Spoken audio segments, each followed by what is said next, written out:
Nowadays, we go through such an influx of information that it's really hard to decide what content to consume, whether it's a book, a YouTube video, or a movie. Yeah, there are review sites and reviews that you don't, that you frankly don't.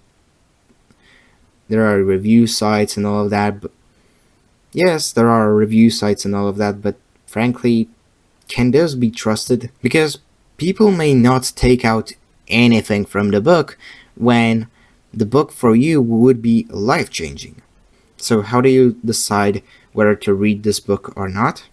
Well, let me give you a simple framework. First question you need to answer to yourself is, what season of life are you in? To simplify it, let's break it down into just two. Season number one, the season of discovery, where you are exploring new ideas, new hobbies, new topics. You are challenging your beliefs or maybe shaping them. And you're looking to like broaden up your perspective, that kind of season. Or a season of focus where everything you do is dedicated to reaching like one or up to three goals, because you can make an astonishing result only in like really three things at once at most, but the most progress you will do just focusing on one thing at a time.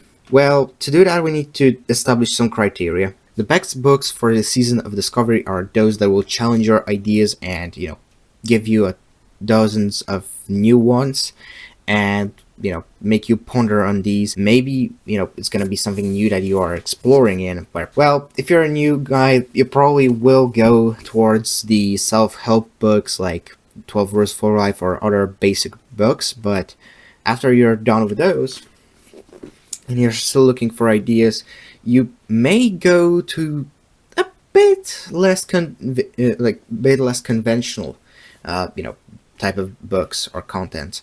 Well, for me, one of the books that really changed the way I look at novels, because I was one of these guys that like read only like non-fiction books, self-help books, and whatever. But 1984 changed my views on fiction and novels, because the knowledge that is hidden here, this little hidden gem, I think it really deserves a spot in everyone's library, especially that nowadays the topic of this book is closer to reality than ever before. You will, after reading this, you will realize, like, while reading this, you will realize like, this is what Orwell was thinking. We already have this and we already have that, which is a later iteration of what Orwell was saying. Or you just see, like, for example, the 2 Minutes of Hate, and you'll be like, oh wait, that looks like Twitter. Yeah. You have those moments where like, you will have those moments where like, oh, this looks really familiar, and you will be questioning like, oh, where did we go wrong? So that's kind of a thing where you'll be changing your views on things you take for granted, things you take for like, kind of don't, things that you don't think about. And especially like all of social media and such, where like, some content gets exposed and some it gets hidden, stuff like that really relates to the 1984 actually. So, but enough about 1984. I've got like two more examples of books that are good for exploring new ideas. One was The Myth of Sisyphus by Albert Camus, and this book really taught me to how to enjoy like even repetitive work and labor, and stuff like stuff that I despised previously, which is like video editing, for example. But after applying what I learned from this book, I actually changed my view on it and found that the boulder is your friend, not your enemy. And yeah, I accepted it, and I'm found to have a bit more fun doing those same activities I despised before. So another book that is an example of a book I would never read if I was in a season of achieving like one specific goal or a few specific goals, is think like Sherlock Holmes, uh, because this book really kind of explored a few ideas I was forming in my head and helped me shape them to the situation where you know it is now, and it compelled me to you know get a few. It gave me a few ideas for YouTube videos, which I'm gonna probably follow up on this or next month. Um, but this book has been sitting on my bookshelf for like around a year before I actually read it, so it's kind of, what I said. It's a book for, kind of exploring new ideas rather than, solving a particular problem, actually. So now for the example of the focus period books. Well, that would be a book that solves a specific issue. When your goal is to be more disciplined, you reach for a book like Never Finished, Discipline is Destiny, or books like that. When you want to establish a morning routine and maybe improve the effectiveness of your work, you reach for a book like The 5 a.m. Club. Or when you want to improve your quality of work overall, you reach for Deep Work by Cal Newport. These types of books serve one singular purpose, and that's why they are so good for the seasons of focusing on one thing and one thing only, where you strip down everything and go with the essentialism philosophy. Every book that is focused on achieving something, achieving X, will be great for this type of season. Every book that introduces new ideas is great book for the season of discovery, which is to say, you can't get new ideas from a book like 5 a.m. Club. Frankly, this thing is like a commonplace book of great quotes, which I think both categories it would fit just because of the quotes inside. But overall, the books that you will read in a focused period are just gonna be focused on achieving that one goal that is set for this period, and everything else will have to wait. And there is no problem or shame in that. A book can lay on your shelf for a year and you will not get upset. It's not like a smartphone where it will spam notifications till you pick it up to finally save him. But, it does not call for your attention. Maybe once in a while you'll be like, oh yeah, I want to read that thing, I'll do that later. And let it rest for another few months.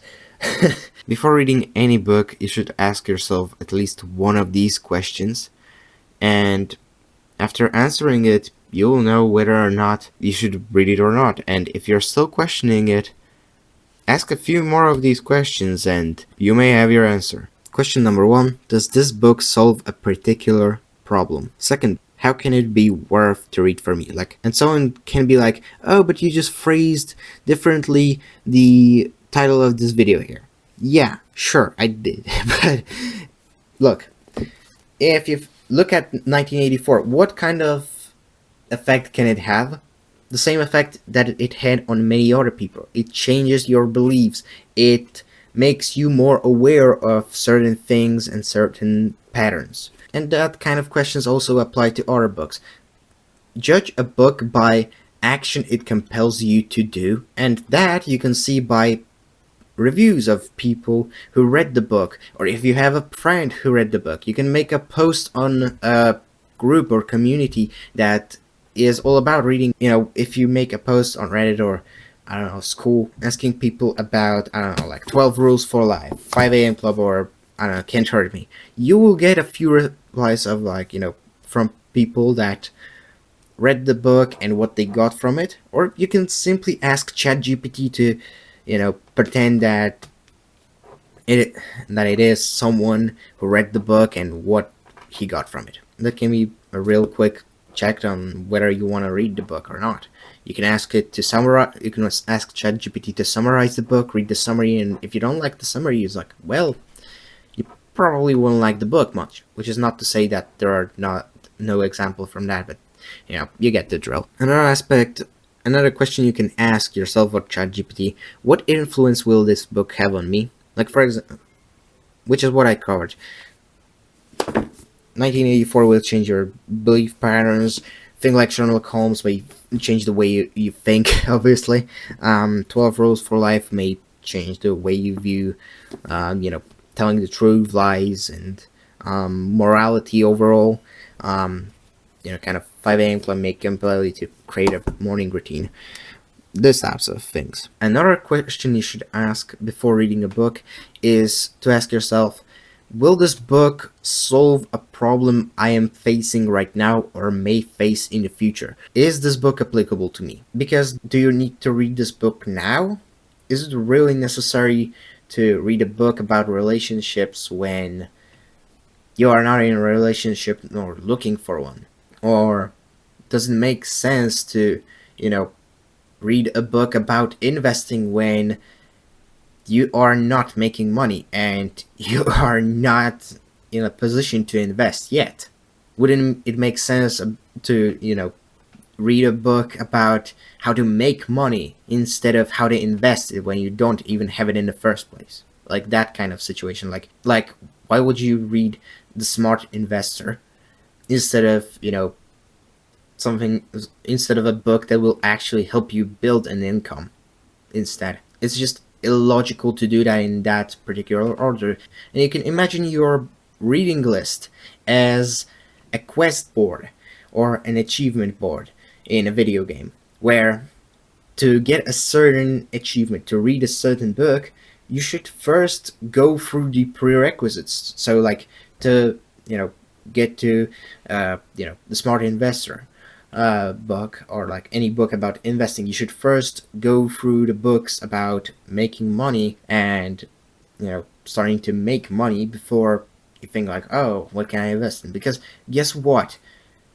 If you read the book about investing first, it will not be productive. Yeah, you might think like, oh, and you might define it like, oh, no, wait, but it will tell me about managing my finances. You already know about managing your finances enough, probably, at this point. Consuming more content like that will not help you in the long term. If you know the basics about, you know, you will never go broke if you spend less than you make. You know, basic stuff about like saving money by buying shit second hand or whatever, like this laptop right here.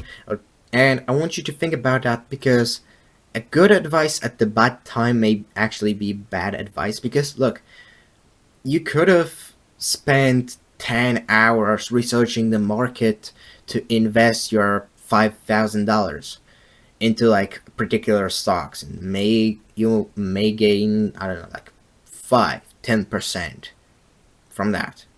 Or you could have put 10 hours into, you know, starting to learn a new skill, which will pay you more than $500 this year. You see how one is way bigger leverage than the other? Well, I think that's it about this video. If you found it helpful and want to see more videos like this, subscribe and leave a like. If you want one-on-one help from me, there's a link to my Patreon on the description of the channel, and you can purchase my coaching with a course there.